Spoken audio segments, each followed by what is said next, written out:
So I'm walking you through step by step to show you how to create your own aura. And we're going to start with something really simple, and that's just finding an image that you'd like to use for your trigger image. So here I am at Google, and what I'm going to do is do a search for the title of a book called I'll Give You the Sun. And what I'm going to do is actually use the book cover as my trigger image. So I'm going to go here now to Images, and now I need to select a picture that I think I want to use for my trigger image. So we give you the suggestion to try to use a picture that has some color and quite a bit of contrast in it. That's going to be easier for the app to actually pick up. So I'm scrolling here. I want something that kind of fills the screen with the cover.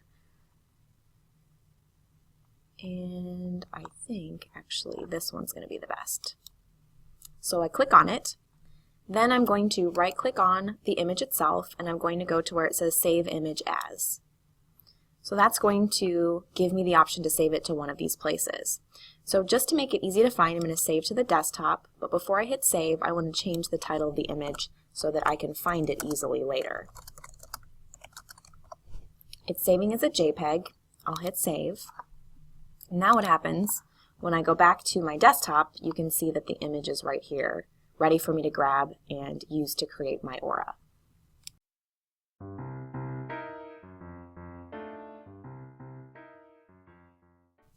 So now I've decided what I want to use as my overlay. I'm going to use this book trailer that I found on YouTube for the book I'll Give You the Sun. So I have a link to the book trailer up here, of course, at the top of the page. I'm going to copy that link.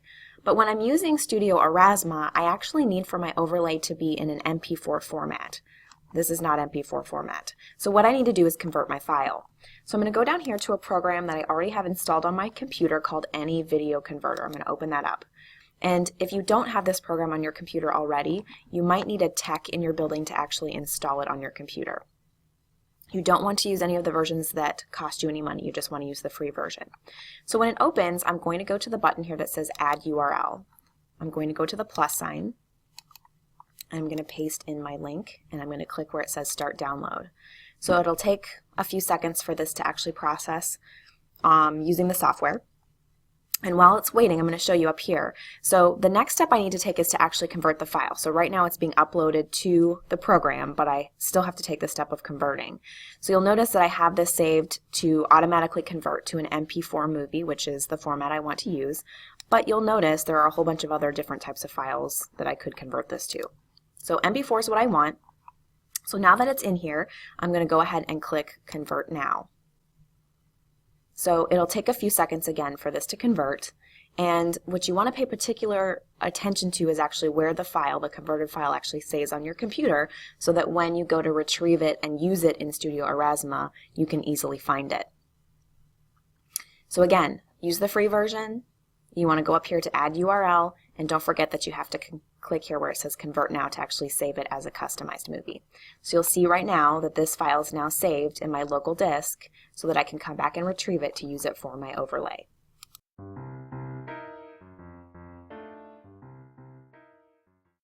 So now that I have my trigger image and my overlay, I'm ready to go ahead and create my aura.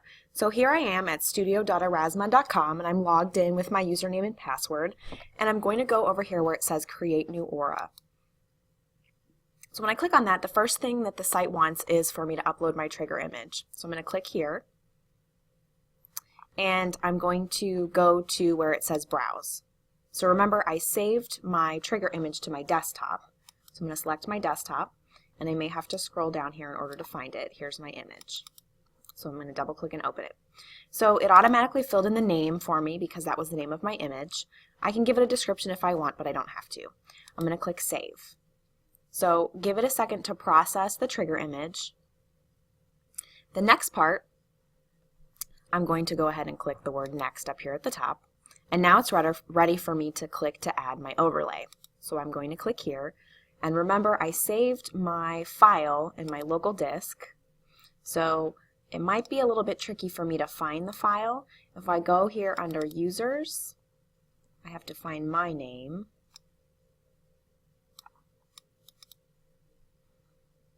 my videos, and there's the videos from Any Video Converter. I'm looking specifically for MP4, and there is the file. I'll Give You the Sun. Okay, So it filled in the title again. I could give it a description if I want, but I'm just going to click Save. So as I'm waiting for this, and this might take a minute, 2, 3, 4 minutes for it to actually upload depending on your Wi-Fi speed, depending on the size of the file. Longer files are going to take much longer to actually upload.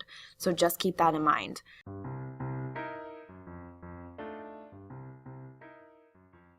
So sometimes when you try to add an overlay, you get an error message that looks like this and it doesn't seem to make any sense. What we've determined is this usually means that your file is just too big to be processed by Studio Aurasma, so you just need to shrink it. So I have another program on my computer called Handbrake. I'm going to open it up here, and if you don't have this program on your computer, you'll need a building tech to install it on your computer. It looks complicated, but it's very simple. I'm going to go up here to where it says Source, and this is where I'm going to choose a single file. So I'm going to find that file that was too large to actually upload to Studio Aurasma. So you'll see it's right here, but in order to find it, you may have to do this. Go to Local Disk, you'll go to Users, and then you'll have to find your own name, your videos, those in any video converter, and finally in MP4. So I'm going to click on the file there. The next thing I need to do is find a destination or determine where I want the reduced sized file to actually end up. So I'm going to hit Browse, and I'm going to have that file be sent to my desktop. I have to give it a title here. So I'm going to title it with video at the end and hit Save. So that's where it will end up. Then I need to make sure that this says MP4, that I'm choosing the button here that says Web Optimized, and that I'm clicking on Video. Once I do that, I hit Start at the top, and you'll see that it's processing down here at the bottom. Usually it's very quick for it to actually shrink the file and make it of a size that will work with Studio Aurasma. So it says Queue finished. I'm going to hit X, and now what I'm going to do is get out of here because I need to try to add this reduced file as my overlay. So I saved it to my desktop, so I'm going to scroll down here and find the file. There's the video, and hit Open, and then Save. And hopefully this time the file is small enough to successfully upload as my overlay. If this doesn't work, you can actually go back to Handbrake time and time again in order to try to shrink your file to a smaller size. So just make sure that when you're adding the file to shrink it repeated number of times, you're always using the smallest file that you have on hand to then shrink. And we had to do this a couple of times with students that created really long videos. So you'll see this is actually the preview of what the Aura will look like once you have both the trigger image and the overlay added in here. So you want to hit Save at the top, and then you also want to make sure if you want others to be able to see your Aura, you have to share it.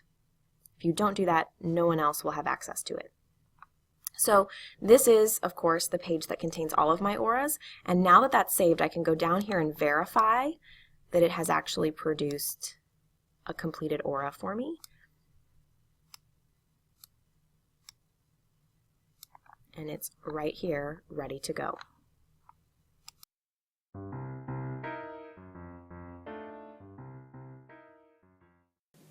So I have the Aurasma app installed on my iPad. So when I originally go into the app, it's going to start to look for an aura. But what I want to do first is go down to the A at the very bottom, and I'm going to search for a specific user or a creator of auras down here at the bottom. So I'm going to click on the little magnifying glass, and I'm going to look specifically for WSD ShareFair, or you could put in whatever the username was for the person whose auras you were trying to find. So I'm going to do a search for WSD ShareFair. It pops up as the first option. So WSD ShareFair's public auras. I'm going to click on that. And then in the upper right hand corner, what you need to make sure you do is hit follow. So you need to be following these auras in order to be able to see them. Follow. Work. There we go. So once it's following, what I recommend that you do is get out of the app, close it, and go back in so it has a chance to refresh and recognize that you're now following that channel or those auras. So now that I'm following WSD ShareFair, I should be able to see this aura.